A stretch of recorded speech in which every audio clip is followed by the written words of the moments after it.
Sa pagpapatuloy po ng usapin sa mga aksyon at programa ng NAPSI at ng mga departamento at sangay ng pamahalaan laban sa kahirapan, alamin po natin ang mga hakbang na ginagawa ng NAPSI para matulungang maiahon sa kahirapan ng mga miyembro ng batayang sektor. Tututukan natin ang convergence o yung pagsasama-sama ng mga programa at stakeholders sa patuloy na pagpapaunlad ng mga komunidad at pamayanan.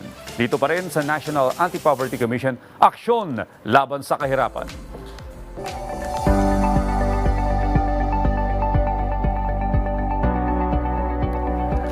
Makakapanayin po natin ngayon dito sa ating programa si Acting Vice Chairperson for the Basic Sectors and Sectoral Representative Paul Paraguya ng NAPSI Non-Government Organization Sectoral Council upang talakayin kung ano-ano ang mga agenda ng mga sectoral council meetings na kasalukuyang isinasagawa at kung ano ang mga resolusyon na kanilang inaasahan na maipapasa. Magandang umaga po sa inyo, Sir Paul. Sir Audrey, magandang umaga at saka mga kasama natin sa buong bansa at saka sa natin sa PTV4. Good morning sa inyong lahat. Alright. Sir, bilang Acting Vice Chairperson for the Basic Sectors ng National Anti-Poverty Commission, ano po yung papel na ginagampanan ninyo at ng mga batayang sektor sa komisyon, partikular sa pagtitiyak ng ugnayan ninyo sa pamahalaan ukol sa laban sa kontra kahirapan? Maganda yung pakay na yan, Sir Audrey, kasi yung bansa natin nasa very high poverty incidence at yung batas ng sinasabi niya, dalawang major sektor, yung government saka yung batayang sektor. Marginalized yun eh. Yung mga kasama natin na marginalized, the poor, the farmers, the fisher folks, yung women, basta marginalized sila at saka kasama sila sa batayang sektor. At ang ginagawa natin dyan, kasi nandyan si government, ay ini-institutionalize ng batas na yung mga mahihirap, the poor, becomes part of the solution institutionally. So yun ang ginagawa natin dyan sa batayang sektor. Sinasama natin at inuorganisa natin ang lahat ng mga kasama natin ng mga marginalized sector, lalo na yung IPs, fisher folks, farmers, and the many, and including even the victims of the disaster. So we institutionalize yung agenda nila para masama doon sa mga programa, sa mga plano ng ating government. Yan yung, Sir Andre, ang mahalagang ginagawa natin dyan sa batayang sektor, sa NAPSI. Okay, Sir Paul, gawin natin, i-detalye natin. Kasalukuyan po nagsasagawa ng mga konseho ng mga batayang sektor ng kanilang mga sectoral council meetings. So ano po yung mga agenda ng meeting na ito at maaari ba kayong magbigay ng ilang resolusyon na inaasahan ninyong maipapasa? Yung sinasabi natin kanina, 14 kami lahat. At yung every sector ay may mahalagang agenda na gusto nilang itulak every term, that's 3 years, no? So, for example, kung tingnan natin yung mga kasama natin sa kababaihan, Sir Audrey, mahalaga sa kanila yung gender and development, Magna Carta for Women. So, tinutulak nila yun na may mga resolusyon, lalo na sa mga offices, lalo na doon sa komunidad, na palaging bigyan ng respeto ang kababaihan. And all the other sectors also. Yung mga magsasaka, Sir Audrey, mahalaga sa kanila yung agrarian reform. Yung IP, Sir, grabe yung issue ng mga kasama nating katutubo. Lalo na doon sa land tenure, land access. So yan yung mga resolutions na gusto nating mapasa. And we are preparing for a big summit this end of month. Okay, Sir Paul, ano yung mga regional basic sector coordinating councils at paano ginagampanan ng mga batayang sektor yung pagsusulong ng inyong legislative agenda sa mga local bodies na ito? Yes, sir.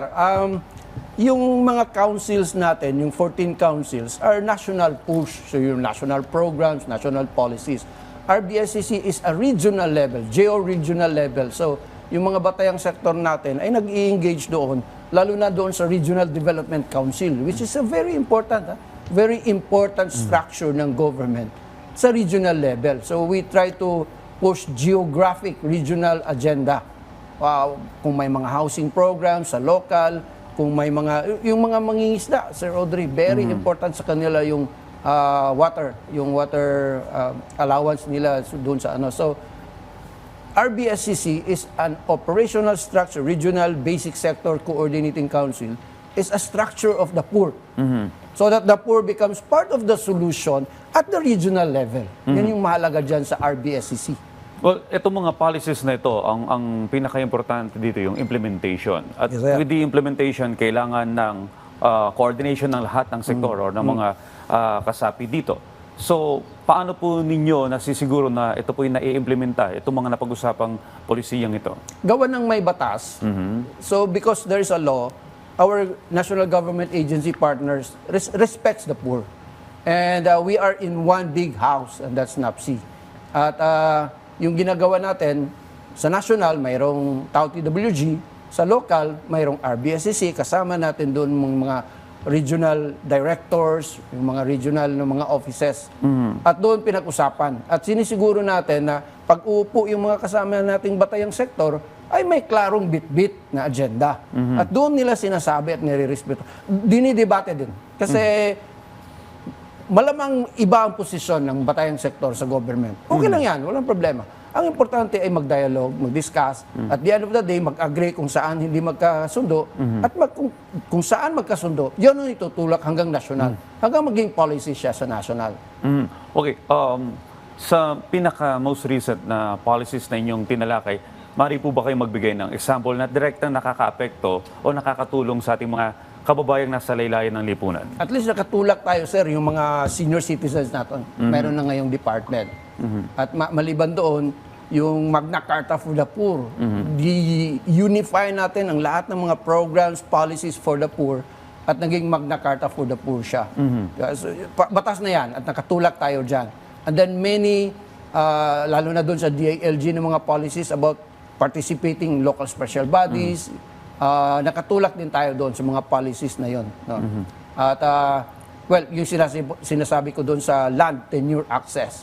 Grabe ang challenge dyan. At ang natulak natin dyan ay napaupo natin yung mga ahensya na mag-usap. Kasi paminsan, hirap sila mag-usap kaagad. No? So, NAPSI Basic Sector was able to bring them together and talk about it. Paano nga ba talaga yung pag-ano ng mga resources na gano'n? Well, 3 years na lamang po ang natitirang panahon ng Administrasyong Marcos. At by 2028, ano po ba yung mga goal ninyo na ma-accomplish? Yung instruction po ng ating mahalagang chairperson ng komisyon, si Presidente, single digit by 2028. And that's around 9%. And that's, well, the remaining millions of poverty family households. So ang ginagawa natin ngayon ay kinukonsolidate natin yung mga kasama natin ng mga poor doon talaga sa area sa LGU level. At nagpe-prepare tayo ngayon kasi bago ang mga mayors, governors. So we're preparing, organizing everyone to engage the local level para magkaroon ng poverty reduction action plan sa LGU na level. At aakyat din sa taas hanggang sa Congress at saka sa Senate. So what we are saying is the poor becomes part of the solution even at the LGU level at hanggang papunta sa GAA, Congress at saka sa Senate. Well, sa usapin po ng lupain, sinasabi nyo na may mga conflict at may mga challenges. Maaari po ba kayo magbigay ng example patungkol dito? Classic example niyan, sir, ang ginagawa natin na may action tayo, Kibaritan, doon sa Bukidnon. 42,000, sir, military reservation. Grabe ang overlap. CLOA, yung SADAR, Agrarian Reform, CLOA, CBFM, agreement with DNR, tapos nandyan pa yung ancestral domain title. So what we're doing now is bringing them together, Secretary Gibo and yung mga bagong secretary ng DNR, tsaka yung sa DAR. Yeah. We will have to bring them together. We have to bring them together at the national level. Kasi hirap na yung mga battalion commander at saka yung regiment commander ng army doon. Sabi nila, sir, hindi na sa aming level yan. If we have to amend the military reservation, hindi na sa aming level yan. Isa yung area na yan. Yung batas ng water, yung water na na pinahintulutan na yung malaking commercial, pumapasok doon sa water area sana ng mga fisher folks. Tinutulak din natin yan na mahirap naman yun siguro. But we respect private property and the right of all. But the law says we have to give preferential option for the poor and even the church says about it. So that area, we are very clean in that. Well, Sir Paul, may mga some cases na yung local government officials, yung mismo nagmamayari ng mga lupain na yun, or umaangkin, o land grabbing, So itong mga kababayan natin na minsan wala naman talagang boses, paano sila makakalapit sa national government, sa mas mataas na baitang ng gobyerno para matulungan sila? Oh, we always respect everyone. Private property of the Philippines, yes, that's respected. But whenever there are land conflicts, the best chance for the poor, sir, is being able to link with national government.